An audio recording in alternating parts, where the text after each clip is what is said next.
Hi అండి, అందరికీ నమస్తే. నేను మీ Gayathri. Welcome to Gayathri cookings and blogs. ఎలా ఉన్నారండి అందరూ? నేను బాగున్నాను. మీ అందరూ కూడా చాలా చాలా బాగుండాలని మనస్ఫూర్తిగా కోరుకుంటూ ఈరోజైతే వీడియోలోకి వెళ్ళిపోదామండి. వీడియోలోకి వెళ్ళే ముందు ఒక చిన్న మాట. ఎవరైనా కనుక మన ఛానల్ని ఫస్ట్ టైం చూస్తున్న వాళ్ళైతే లైక్ చేయండి, షేర్ చేయండి, అలాగే సబ్స్క్రైబ్ చేసుకోవడం మాత్రం అసలు మర్చిపోవద్దండి. అయితే ఈరోజు వచ్చేసి ఈ సమ్మర్లో మనం తినవలసినటువంటి కొన్ని వెజిటేబుల్స్లో ఇదొక వెజిటేబుల్ అనమాట. సొరకాయ అండి. సొరకాయని అందరూ పప్పు వేసి వెనుపుతూ ఉంటారు, బజ్జీలాగా చేస్తూ ఉంటారు. బట్ ఇలా అయితే ఒకసారి చేసి చూడండి, టేస్ట్ అనేది చాలా బాగుంటుంది. అట్ ద సేమ్ టైం మనకి చేసుకోవడం కూడా చాలా ఈజీ అనమాట.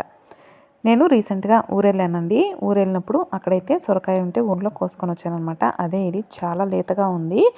ఈ సొరకాయలో మనకి వాటర్ క్వాంటిటీ అనేది చాలా ఎక్కువగా ఉంటుంది. ఈ సమ్మర్లో మనకి ఈ వాటర్ క్వాంటిటీ ఉండేటువంటి వెజిటేబుల్స్ అన్నీ కూడాను చాలా మన బాడీకి హెల్ప్ అవుతాయి అన్నమాట. సొరకాయని ఈ విధంగా చిన్న ముక్కలుగా కట్ చేసుకొని ఒక ఆనియన్, అలాగే ఒక టమాటా, అలాగే మన కారానికి తగినన్ని పచ్చిమిర్చిని ఈ విధంగా కట్ చేసుకొని యాడ్ చేసేసుకోవాలి. అట్ ద సేమ్ టైం మనకి చిన్న నిమ్మకాయ సైజ్ అంతా చింతపండు కూడా యాడ్ చేసుకునేసి ఒక 2 ఎండుమిర్చిని కూడా ఈ విధంగా చించుకొని వేసుకోవాలి. అలాగే ఒక అర టీ స్పూన్ వరకు పసుపు, అలాగే ఇంకొక అర టీ స్పూన్ వరకు కారాన్ని కూడా యాడ్ చేసుకునేసి ఇవన్నీ చక్కగా అంటే మునిగేంత వరకు ఒక 400 ml వాటర్ అయితే నాకు పట్టిందండి. ఒక 400 ml వాటర్ని అయితే యాడ్ చేసుకునేసి ఈ విధంగా మొత్తం ఒకసారి కలిసేలాగా అంటే ఉప్పు, పసుపు, కారం ఇవన్నీ వేస్తున్నాం కదా, ఇవన్నీ ఒకసారి కలిసేలాగా ఒకసారి అయితే చక్కగా కలుపుకునేసి స్టవ్ మీద పెట్టుకునేసి కుక్కర్ మూత పెట్టుకొని మీడియం ఫ్లేమ్లో కనుక ఉడికించుకుంటే మనకి ఒక 3 విజిల్స్ అయితే సరిపోతాయండి.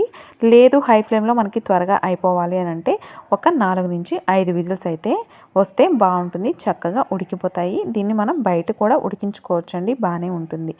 ఇప్పుడు ఆవిరంతా చక్కగా పోయిన తర్వాత ఈ విధంగా మూత తీసుకొని చూసుకుంటే చక్కగా మనకి సొరకాయ ఇవన్నీ కూడా ఉడికిపోయాయి. చూసారు కదా, వాటర్ అనేది కొద్దిగా ఎక్కువే అయింది. చెప్పాను కదా, సొరకాయకి వాటర్ అనేది ఎక్కువ పట్టదు, కొద్దిగా పోసుకుంటేనే సరిపోతుంది. ఇప్పుడు ఈ వాటర్ అనేది వేస్ట్ అవ్వదనమాట.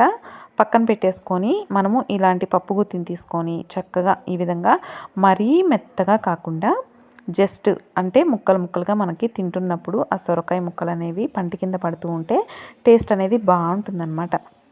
ఇప్పుడు ఇందులో వచ్చిన వాటర్ ఉంది కదా, ఆ వాటర్ని కూడా వేస్ట్ చేయని అవసరం లేదండి. మనము చక్కగా ఈ కర్రీలో అయితే యాడ్ చేసేసుకోవచ్చు. ఇప్పుడు స్టవ్ ఆన్ చేసుకొని ఒక ప్యాన్ పెట్టుకునేసి 1.5 టేబుల్ స్పూన్ వరకు ఆయిల్ని తీసుకొని ఆయిల్ అనేది హీట్ అయిన తర్వాత ఆవాలు, జీలకర్ర వేసుకొని కొద్దిగా ఫ్రై అయిపోయిన తర్వాత ఒక చిన్న సైజు ఆనియను, అలాగే కరివేపాకు, అలాగే 4 వెల్లుల్లి రెబ్బలు, అలాగే 2 ఎండుమిర్చి ఇవన్నీ వేసుకొని చక్కగా ఒక్కసారి అయితే పచ్చివాసన పోయేంత వరకు ఫ్రై చేసేసుకోవాలన్నమాట.